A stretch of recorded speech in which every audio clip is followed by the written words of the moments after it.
बिस्मिल्लाहिर्रहमानिर्रहीम। अस्सलाम वालेकुम स्टूडेंट्स, मैं सर कमर और आप देख रहे हैं कमर एकेडमी। स्टूडेंट्स, आज हमारा एडवांस्ड अकाउंटिंग का नया चैप्टर होगा, चैप्टर नेम फाइनेंशियल रेशियोज। तो स्टूडेंट्स, सबसे पहले हम फर्स्ट लेक्चर के क्वेश्चन को रीड आउट कर लेते हैं और उसके बाद हम सोल्यूशन पे आएंगे। हमारे पास क्वेश्चन नंबर 1 है, following is the balance sheet of XYZ limited as on 31 December 2010। उसके बाद हमारे पास स्टूडेंट्स लायबिलिटीज दी गई हैं और एसेट्स दिए गए हैं। लायबिलिटीज में लिखा हुआ है इक्विटी शेयर कैपिटल, उसके बाद profit and loss account, then after 10% debentures, फिर sundry creditors, provision for taxation, bank overdraft. फिर एसेट साइड पे स्टूडेंट्स दिया गया है machinery, furniture, stock, sundry debtors, cash at bank और प्रीपेड इंश्योरेंस। उसके बाद वो कह रहे हैं sales ₹6 lakh, then after gross profit 20% on cost, calculate following ratios. Number 1 current ratio, second liquidity ratio, third stock turnover ratio और लास्ट में debtors turnover ratio। Students, हमने क्वेश्चन को रीड आउट कर लिया है, अब हम सोल्यूशन पे आते हैं। यहाँ पे हम लिख लेते हैं क्वेश्चन नंबर 1 और हमारे पास जो फर्स्ट फार्मूला पूछ रहे हैं वो है current ratio. Current ratio students, इसका एक और नाम होता है और वर्किंग कैपिटल रेशियो।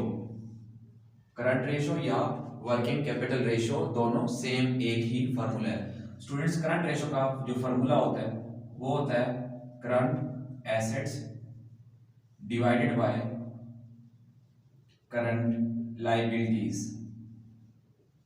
ये हमारे पास स्टूडेंट्स करंट रेशियो का फार्मूला होता है। हमने फार्मूला लिख लिया current assets divided by current liabilities. तो स्टूडेंट्स, अब हम यहां पे लिख लेते हैं करंट एसेट्स और उसके बाद हम यहां पे लिख लेते हैं करंट लायबिलिटीज, बिकॉज हमें करंट एसेट्स फाइंड करने और करंट लायबिलिटीज। तो स्टूडेंट, सबसे पहले हम फाइंड कर लेते हैं करंट एसेट्स। हम एसेट साइड पे आते हैं। सबसे पहले हमें स्टूडेंट्स दिया गया है मशीनरी। मशीनरी स्टूडेंट्स हमारा क्या होता है fixed asset, because current asset वो होते हैं जो विद इन 1 ईयर यूटिलाइज होते हैं और फिक्स्ड एसेट जो मोर देन 1 ईयर। अब मशीनरी स्टूडेंट्स फिक्स्ड एसेट होता है जो कि मोर देन 1 ईयर के लिए यूज होता है, फर्नीचर मोर देन 1 ईयर के लिए।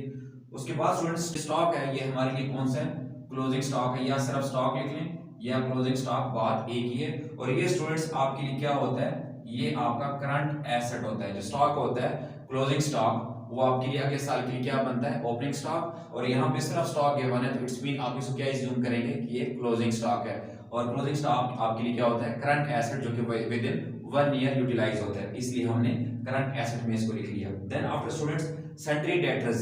सन्ड्री का मतलब तमाम, डेटर्स, डेटर्स स्टूडेंट्स इसमें बी साइलेंट है। डेटर्स वो लोग जिनसे हमने उधार का पैसा वापस लेना होता है, यानी डेटर्स को हमने उधार पे चीजें बेची होती हैं, ठीक है, क्रेडिट सेल्स इनको की होती है उधार पे और इनसे पैसा वापस लेना होता है। तो यहाँ पे स्टूडेंट्स सन्ड्री डेटर्स वो लोग जिनसे पैसा वापस लेना होता है। तो ये स्टूडेंट्स हमारे क्या होते हैं, सन्ड्री डेटर्स आपके करंट एसेट होते हैं। यानी आपने अगर उधार की चीजें बेची हैं तो आप कभी भी नहीं चाहेंगे कि साल बाद आप उनसे पैसा लें, बल्कि हम कोशिश करते हैं कि 1-2 महीने के अंदर ये उनसे पैसा वापस लें। तो डेटर्स आपके लिए क्या होते हैं, करंट एसेट। उसके बाद स्टूडेंट्स वो कह रहे हैं कैश एट बैंक।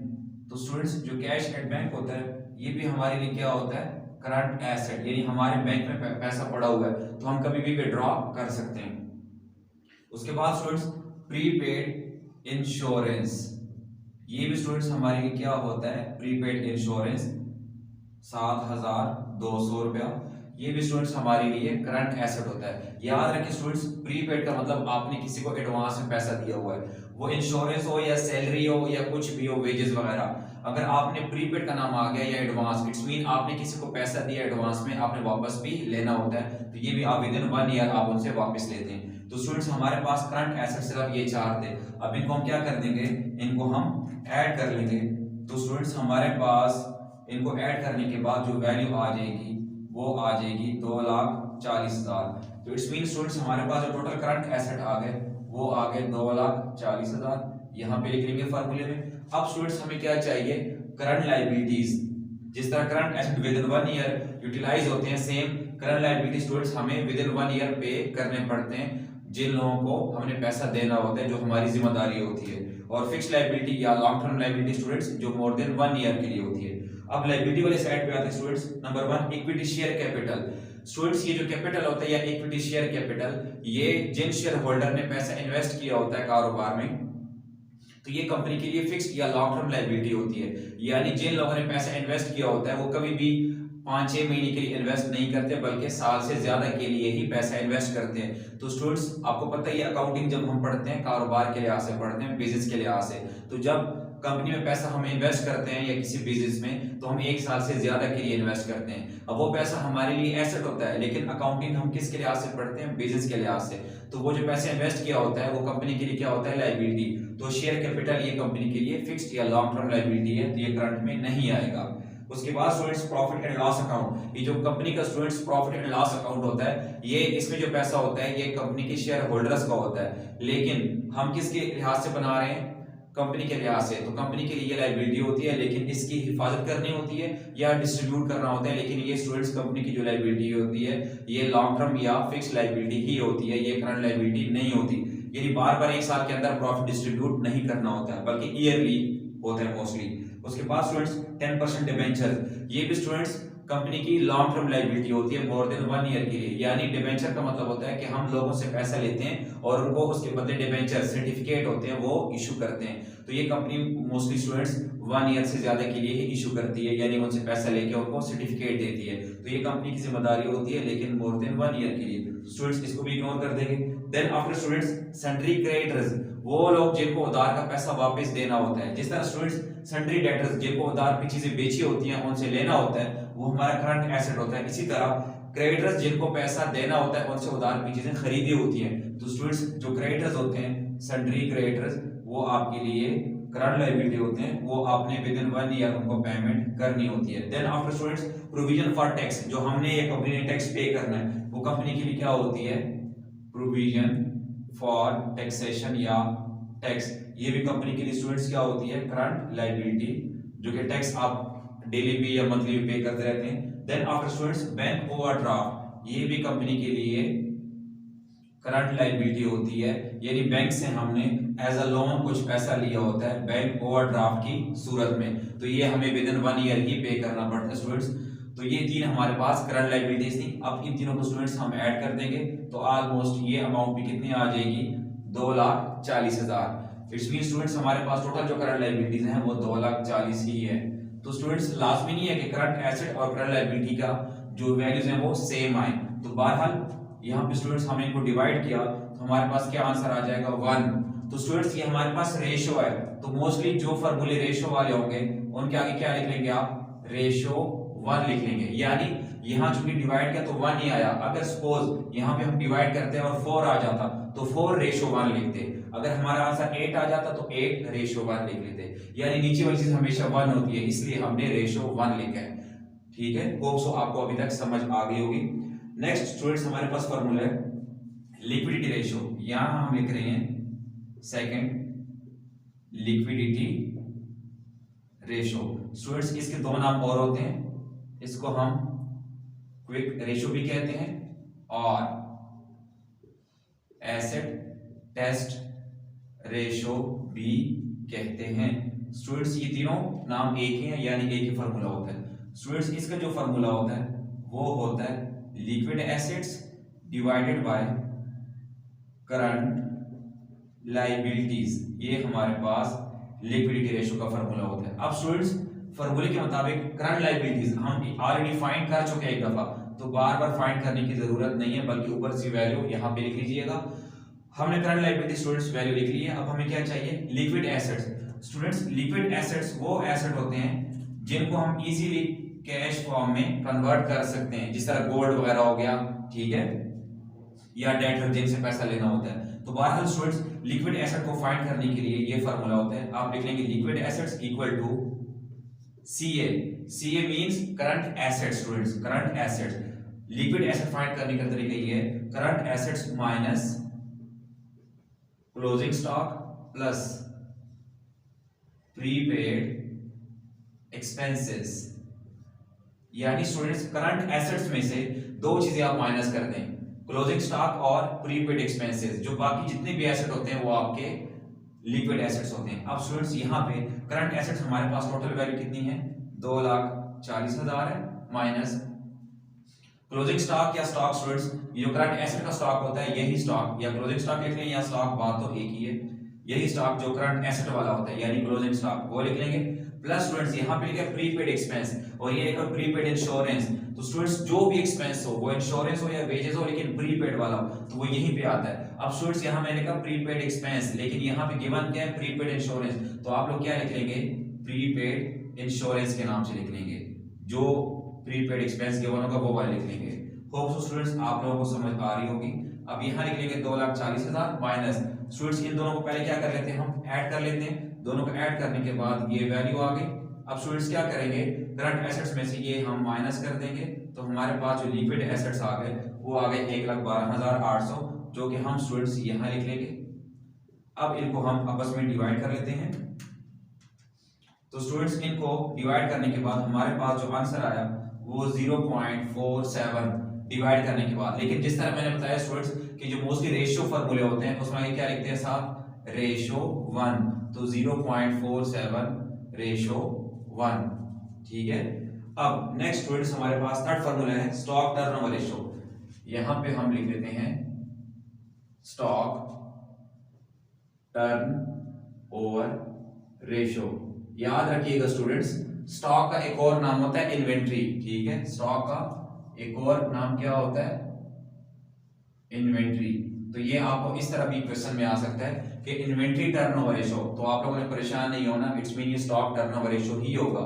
स्टूडेंट्स इसका जो फार्मूला होता है वो होता है CGS, यानी cost of goods sold, CGS cost of goods sold divided by average stock, ये हमारे पास फार्मूला होता है स्टॉक टर्नओवर रेशियो का। अब स्टूडेंट्स पहले हम आते हैं एवरेज स्टॉक पे। याद रखिए स्टूडेंट्स, एवरेज स्टॉक के लिए होता है opening stock plus closing stock, फिर इक्वल का बटन, देन आफ्टर 2 पे डिवाइड करते हैं तब एवरेज स्टॉक आएगा। यानी हर वो चीज जिसमें वो एवरेज कहेंगे, अब फॉर एग्जांपल एवरेज स्टॉक है तो हमारे पास ओपनिंग स्टॉक होना चाहिए और क्लोजिंग स्टॉक, दोनों के अगर वैल्यू होगी तो दोनों को प्लस करेंगे और 2 पे डिवाइड करेंगे। सेम फॉर एग्जांपल लिखो एवरेज डेटर्स, तो हमें पहले ओपनिंग डेटर्स भी चाहिए होंगे और क्लोजिंग डेटर्स, अगर दोनों के वैल्यू हो तब 2 पे डिवाइड करेंगे। लेकिन स्टूडेंट्स अगर क्वेश्चन में सिर्फ एक स्टॉक गिवन है तो इट्स मीन फिर वही एवरेज स्टॉक है, फिर 2 पे डिवाइड नहीं करना। यानी एवरेज के लिए कोई भी चीज हो तो उसकी ओपनिंग वैल्यू और क्लोजिंग वैल्यू दोनों का होना लाजमी है, तब 2 पे डिवाइड करते हैं। अब स्टूडेंट्स हमें चाहिए एवरेज स्टॉक, जबकि हमारे पास क्वेश्चन में एसेट्स वाली साइड पे सिर्फ स्टॉक लिखा हुआ है, जिसको हमने क्लोजिंग स्टॉक का नाम देके करंट एसेट में लिख लिया था और वो अज्यूम कर लिया था कि ये क्लोजिंग स्टॉक है।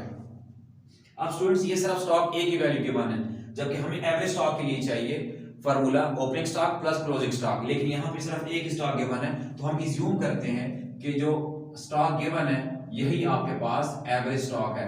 जब तक यानी स्टूडेंट्स आपके पास ओपनिंग और क्लोजिंग दोनों स्टॉक ना हो आप 2 पे डिवाइड नहीं करते, फिर एक गिवन हो तो वही वैल्यू आप as it is average stock में लिख लेंगे, 2 पे डिवाइड नहीं करेंगे।